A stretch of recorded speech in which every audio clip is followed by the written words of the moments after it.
चले थे साहब कुरान बदलने, चले थे कुरान की 26 आयतों को निकलवाने।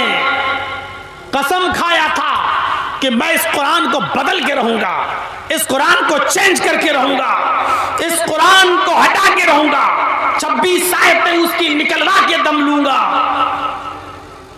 चला था कुरान बदलने, अल्लाह ने ऐसा बदला कि मेरी किताब को बदलने का सपना देखने वाले, देख मैंने तुझी को बदल डाला।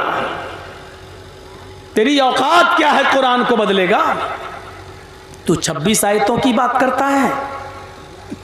तू अगर मरने के बाद 26 मर्तबा जिंदा होकर, 26 मर्तबा भी मरकर, 26 मर्तबा भी जिंदा हो जाए, और 26 मर्तबा जिंदा होने के बाद भी अगर ये चाहे कि हम 26 आयतें बदल दें, तो 26 आयतें तो बहुत दूर की बात, कुरान के 26 लफ्ज भी नहीं बदल सकता। और 26 लफ्ज तो बहुत दूर की बात, कुरान का एक नुक्ता भी इधर से उधर नहीं कर सकता। अल्लाह ने ऐसा बदला, ऐसा बदला कि वो बेचारा एक मंदिर में जाके शरण लेकर हवन करते हुए पूजा कर रहा है और अपने माथे पर टीका लगा रहा है, और उसने भी ये साबित कर दिया कि अब हम पूरी तरीके से बदल गए हैं, अब इस्लाम से हमारा कोई ताल्लुक नहीं है। लेकिन जिसने अपने आप को पूरी तरीके से बदल लिया, आज वो ये समझ रहा है कि मैं बदल गया, आज वो समझ रहा है कि मैंने इस्लाम को छोड़ दिया, आज वो ये समझता है कि मैंने पूरी तरीके से चेंज हो गया। लेकिन वही नारायण, जितेंद्र नारायण त्यागी जब जब पेशाब करने के लिए बैठेगा, अल्लाह की कसम वो यही सोचेगा कि मैंने अपने आप को तो बदल दिया, लेकिन ये खतना भी बदल जाता तो अच्छा होता। ये मेरे नीचे का हिस्सा, मेरी नीचे की मशीन भी अगर चेंज हो जाती तो अच्छा होता। वो अपने आप को गालियां देगा कि हमने सबको बदला, अपने आप को बदल दिया, यही नहीं बदल पाया मैं। मोदी जी को फोन कर रहा होगा बार बार, दुनिया में कहीं भेज के हम ये खतना बदलवा दो, ये सही करा दो। और हुकूमत की तरफ से फोन जा रहे होंगे फ्रांस, जापान, ऑस्ट्रेलिया, लंदन, कोई ऐसी सर्जरी निकालो कि उसका खतना सही हो जाए, जैसे इंसान नॉर्मल तरीके से पैदा होता उसी उस पे आ जाए। लेकिन दुनिया में ऐसी कोई सर्जरी ही नहीं है। शायद दूसरे मुल्कों के लोगों ने फोन पे कह दिया होगा, मोदी जी जैसा है वैसा ही रहने दो, अगर सर्जरी करवाई तो पूरा का पूरी की मशीन गायब करना पड़ेगी, फिर ये बेचारा ना मर्द ही रहेगा ना औरत, बीच वाला कहीं ना बन जाए, इसलिए उसको ऐसे ही रहने दो। अब आप देख लीजिए कि उसको अल्लाह ने कहां पहुंचा दिया। वो पूजा करेगा, अपने आप को हिंदू समझेगा, मूर्ति के सामने झुकेगा, अपने आप को हिंदू समझेगा, पंडितों के बीच में जाएगा, अपने आप को त्यागी समझेगा, ब्राह्मण से अपने आप को समझेगा। लेकिन जब वो पेशाब करने के लिए बैठेगा तो सोचेगा ये नहीं, अभी मैं पूरी तरीके से हिंदू नहीं हूं। लैट्रिन करने जाएगा तो उसकी नजर पड़ेगी, कम बखत ये चीज कैसे बदली जाएगी, अपने आप को तो बदल दिया, ये नहीं बदल पा रहा हूं मैं। ये चीज उसको जिंदगी भर कोसती रहेगी, ये चीज उसको जिंदगी भर एहसास दिलाती रहेगी, और वो खुद सोच रहा होगा बेचारा कि ये मेरा क्या हो रहा है, ये क्या हो गया, और जिंदगी भर ये चीज उसका पीछा नहीं छोड़ेगी। इसको कहते हैं मेरे भाइयों ऊपर वाले की मार। बदलने के बावजूद भी वो ये नहीं कह सकता है कि मैं पूरी तरीके से बदल गया, पूरी तरीके से इस्लाम को छोड़ने के बावजूद वो ये नहीं कह सकता कि मैं ऊपर से नीचे तक पूरी तरीके से मैं हिंदू हूं, वो ये नहीं कह सकता है, क्योंकि हिंदू भाई हमेशा यही गाली देते हैं, हमें कटुए, कटुए, कटमुल्ले, कटुए, हमको जिंदगी भर यही गाली देते हैं। अब इसको क्या कहेंगे? ब्राह्मण तो है, हिंदू तो है, लेकिन इसको हम कहेंगे कटुआ हिंदू। तसव्वुर करो कि ये चीज पंडितों हिंदुओं को भी सोने नहीं दे रही है, ये चीज उसको हिंदू बनाने वालों को भी सोने नहीं दे रही है। और वो यही बहुत से लोगों ने कह भी दिया, हट ये हिंदू कैसे हो सकता है, इसका तो खतना हो गया है, ये खतना सही कराए तब हम इसको हिंदू। बहुत से हिंदू संगठनों ने ये कह दिया है, तंजीमों ने ये कह दिया है कि हम इसको हिंदू मानते ही नहीं है। मेरे भाइयों, एक ही मंदिर के पुजारी ने न कहा है, लेकिन बहुत से लोगों ने उसको हिंदू मानने से भी इनकार कर दिया है। आने वाला वक्त देखिएगा, जो अपने बाप का ना हो, जो अपनी माँ का ना हो, वो किसी और का भी नहीं हो सकता है। आने वाला वक्त देखिएगा, जो हाल सलमान रश्दी का हुआ, जो हाल तस्लीमा नसरीन का हुआ, जो हाल तारिक फतह का हुआ, वही हाल इसका होगा। आज सलमान रश्दी को भी जब उसने कुरान के खिलाफ आवाज उठाई तो दूसरे लोगों ने उसको हाथों हाथ लिया, ईसाइयों ने हाथों हाथ लिया, अमेरिका ने हाथों हाथ लिया, लंदन वालों ने उसको हाथों हाथ लिया। लेकिन जब वो अपने मजहब का ना हुआ तो दूसरों का कैसे हो जाएगा। जब उसने ईसाइयत पर कीचड़ उछाला, जब उसने यहूदियत पर भी किताब लिखी तो उन लोगों ने भी उसको वहां से निकाल दिया। तस्लीमा नसरीन का यही हाल हुआ, जब उसने इस्लाम के खिलाफ किताब लिखी लज्जा, तो उसको दूसरे मुल्कों ने बहुत सराहा, लेकिन जब उसने दूसरे मुल्कों में जाकर जब उनके मजहब के खिलाफ आवाज उठाई तो उसको भी उस मुल्क से निकाला गया और उसको भी गालियां दी गई। एक दिन यही होगा इसका भी। इसकी इज्जत उस वक्त तक है जब तक मोदी जी हैं।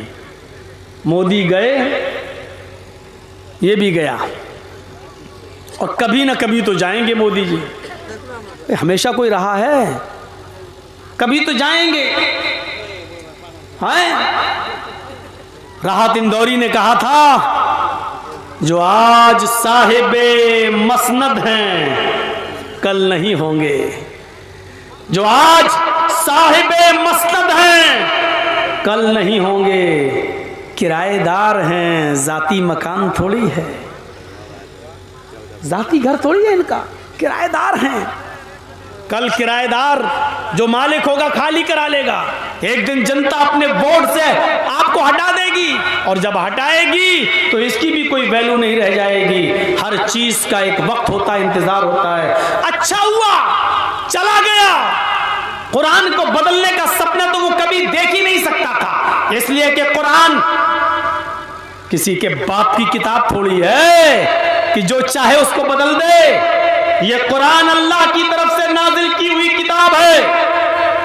दुनिया के सारे ईसाइयों को चैलेंज, दुनिया के सारे यहूदियों को चैलेंज, दुनिया के सारे हिंदुओं को चैलेंज। हम मुसलमानों को भी कहते हैं, आइए उनकी तरफ से मैं आवाज उठाता हूं, आओ अपनी अपनी किताबें लेकर। बुद्धिस्ट अपनी किताबें लाएं, सिख अपनी किताबें लाएं, क्रिश्चियन अपनी किताबें लाएं, यहूदी अपनी किताबें लाएं, हिंदू अपनी किताबें लाएं, मुसलमान अपनी किताब लाएं, और सबको लाकर एक मैदान में जमा कर दें। एक किताब भी बाकी ना छोड़ी जाए धार्मिक, और घासलेट डालकर, मिट्टी का तेल डालकर उन सारी किताबों में आग लगा दी जाए, उन सारी किताबों को जला दिया जाए, उन सारी किताबों को राख कर दिया जाए। उसके बाद कहा जाए, आए ईसाइयों आओ, लाओ अपनी इंजील जिंदा करो। अल्लाह की कसम सारे ईसाई मिल जाए, इंजील जिंदा नहीं कर सकते। आओ यहूदियों, आपकी अपनी किताब तौरात जिंदा करो। यहूदी मर जाएंगे, तौरात जिंदा नहीं कर सकते। आओ बुद्धिस्टों, अपना बुद्धिज्म जिंदा करो। बुद्धिस्ट लोग अपनी किताब नहीं सुना पाएंगे। आओ सिखो, तुम अपना गुरु ग्रंथ पेश करो, वो भी नहीं कर पाएंगे। सारे धार्मिक विद्वानों से कहो अपनी अपनी किताबें जिंदा करो, नहीं कर पाएंगे। मुसलमानों से कहो तुम्हारा कुरान भी तो जल गया है, तुम अपनी किताब लाओ। एक छोटा सा बच्चा 10 साल का, 11 साल का, 12 साल का मुसलमानों के सफ में खड़ा होगा, उठेगा और पढ़ेगा पढ़ेगा बिस्मिल्लाहिर्रहमानिर्रहीम अल्हम्दुलिल्लाहि रब्बिल आलमीन अर्रहमानिर्रहीम मालिक यौमिद्दीन, यहाँ से शुरू करेगा और कुल औज़ु बिरब्बिन नास मलिकिन नास इलाहिन नास मिन शर्रिल वसवासिल खन्नासिल लज़ी युवस्विसु फी सुदूरिन नास मिनल जिन्नति वन नास तक पढ़कर सुना देगा। ये 10 और 11 साल का बच्चा सारे मजहबी उलमा को, विद्वानों को थप्पड़ मारते हुए कहेगा कि हमने अपना पूरा कुरान सुना दिया, तुमने उस कुरान को तो जला दिया जो कागज पर लिखा हुआ था, तुमने उस कुरान को तो जला दिया जो तुम्हारे टुकड़ों पर, कागज के टुकड़ों पर लिखा हुआ था, लेकिन तुम उस कुरान का क्या करोगे जो मेरे सीने के अंदर महफूज है, जो मेरे दिल के अंदर महफूज है। मेरे भाइयों, कुरान एक ऐसी किताब है जो जलाने के बाद भी न जल सके। पूरे कुरान को समंदर में डाल दो तो समंदर उसको डुबो न सके। मेरे भाइयों, यहां से आप अंदाजा लगाइए, दुनिया की सारी किताबें जल जाएं तो दोबारा कोई उनको लिख नहीं पाएगा, लेकिन कुरान को अगर जला दो तो दूसरे ही दिन उसको तमाम की तमाम हाफिज मिल जाएंगे लिखने के लिए, तमाम की तमाम हाफिज मिल जाएंगे उसको सुनाने के लिए। ये चले बेचारे कुरान को मिटाने, ये चले बेचारे कुरान की आयतें बदलने। अल्लाह तबारक व तआला ने सच फरमाया, इन्ना नहनु नज़्ज़लना ज़िक्रा व इन्ना लहू लहाफ़िज़ून। हम ही ने इस कुरान करीम को नाजिल किया है, हम ही ने इस कुरान करीम को उतारा है और हम ही इसकी हिफाजत फरमाएंगे, हम ही इस कुरान करीम की रक्षा करेंगे। ये कुरान न कभी मिटा है न कभी मिटेगा, और 1400 साल पहले, 1400 साल से इस कुरान को मिटाने की बड़ी कोशिशें की गई हैं। ये तयागी